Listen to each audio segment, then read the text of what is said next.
This is Zach with Team Covenant. We're at the Covenant Store Tulsa, and I have Will Clark with me, the organized play manager for the Spoils. And he brought something special with him today. What is it?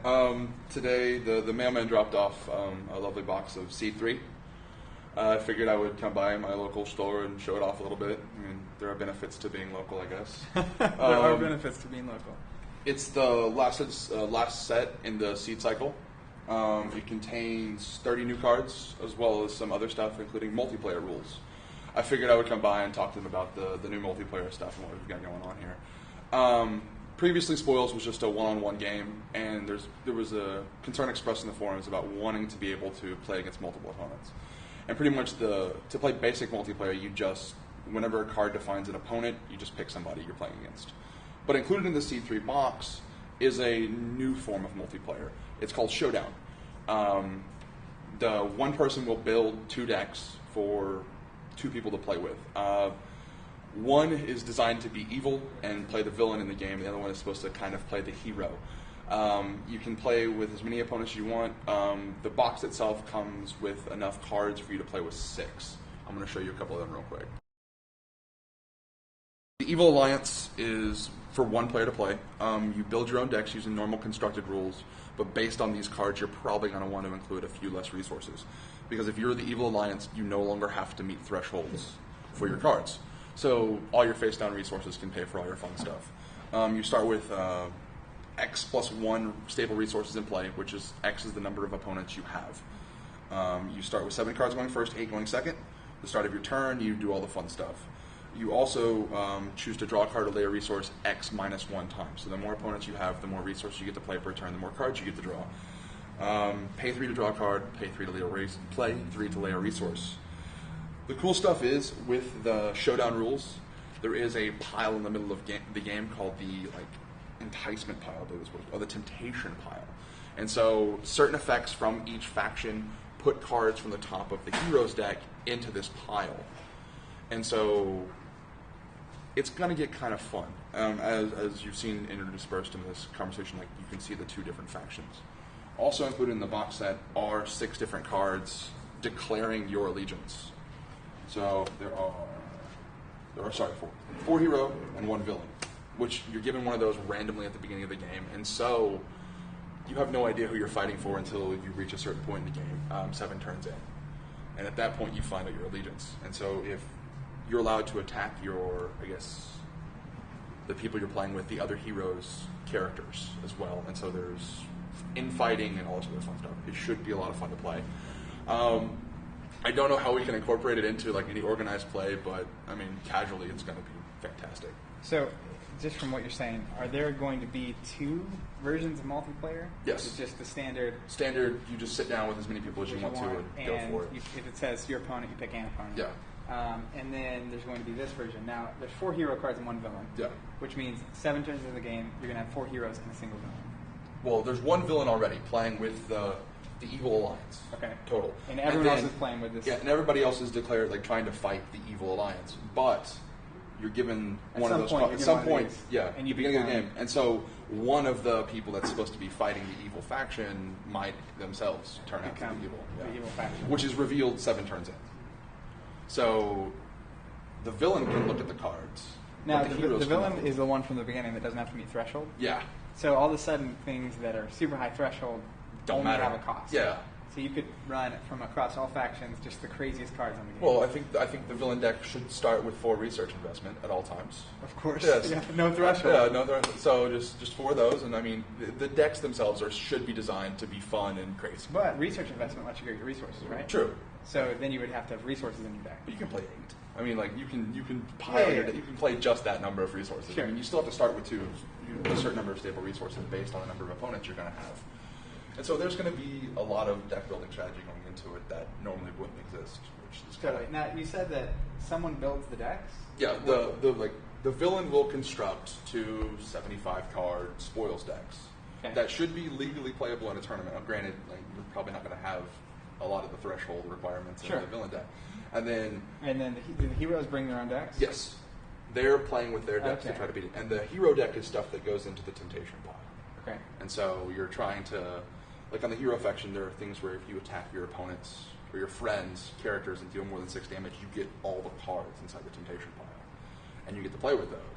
And so, yeah, so kill your friend's character to get a bunch of cards so you can play with to maybe win, or if you're playing for the villain, help the villain win. And so, yeah, it should be a lot of fun. Okay, so now, before I ask more questions, because there's a million coming to my brain, there are some larger implications to Seed 3. Yes. At least to me. So, Arcane Tinman bought the spoils, and then that first Gen Con released Seed 2. And then the year after that, they released 2nd edition to make first edition and part 2 available again. Yeah, because they were and since then, they actually technically released a 2-player starter. Yeah. That was the first thing we did. The first Gen Con, yeah. And now Spoils is kind of in this state where it's like, we all trust Arcane Tinman. There's weekly updates. There's a lot going on. There's cool activity. But we're still waiting. Yeah. Waiting on something. Yeah. In Seed 3, what do you think that this does for the future of the Spoils, and like what do you, how big of a deal is this? It's a massive deal. I mean, while it's a small set, it does show that we're still making new cards, and there have been a lot of personnel changes within the Spoils that led up to all this fun stuff. And new people have come on, like Ken Pilcher, who's our lead designer right now. And so, like, there's been a lot of hard work on this and the next set, which is almost done with our work. So that's obviously coming out this year. Yeah. This signifies, at least as far as I've seen and heard, a more consistent release schedule. And that's what I'm hoping for. And then that's what we're all hoping for at the Spoils. We want to get sets out on a regular basis in a set time frame and make sure that everybody has new cards to play with whenever they need to. Like every few months, something new comes out that changes the way the Spoils is played. Sure, that's what keeps it active. Yeah. Now, okay, so now that we have that out of the way, multiplayer, not the cool format that's like a box set, but multiplayer. Yeah. Is that going to be a tournament format? Like, do you guys see, is there a championship for that at Gen Con? Is there tournaments for it? Where do you see that? I think multiplayer as its own format I'll decide its fate once I see how big the following gets. Like, if everybody, like, the weekly tournament becomes, like, let's have 4-on-4 battles, then, yeah, I mean, there's a reason to incorporate it into a tournament schedule. Now, you're saying 4-on-4? Well, 4-on-4, 6-on-6, I mean... Is it teams, or no, is it free-for-all? Well, free-for-all. So, I mean, like, 4 players. Okay, got it. So, 1v1v1. Yeah. So, now, I mean, that also leads to, there could potentially be 2v2, 3v1. Yeah. There's a lot of implications for just... Which could be exciting. I mean, could be. Even just the Spoils, all the cards we already have in a multiplayer format suddenly becomes... Well, I mean, when you play multiplayer, you're going to have... Games are going to go longer. And so you're going to have access to more resources. You're going to be able to meet all your thresholds. You're going to be able to play cooler cards than you would normally. And there's less incentive out of the gate to be aggressive. Yes. Because if I attack you and make you mad, and then all of a sudden John... Yeah. Like, you're mad at me, but not John... There's no incentive up front until I can control the game. Or if you go after one opponent, you leave yourself vulnerable from attack from the other. Sure. So like there's different tactics that go into playing the game. Yeah, that's it. So besides the fact that there's going to be a multiplayer format, there's something just for the open format in general, right? So how many new cards are in this set? There are 30 new cards in this set. And these are new cards that are playable and constructed.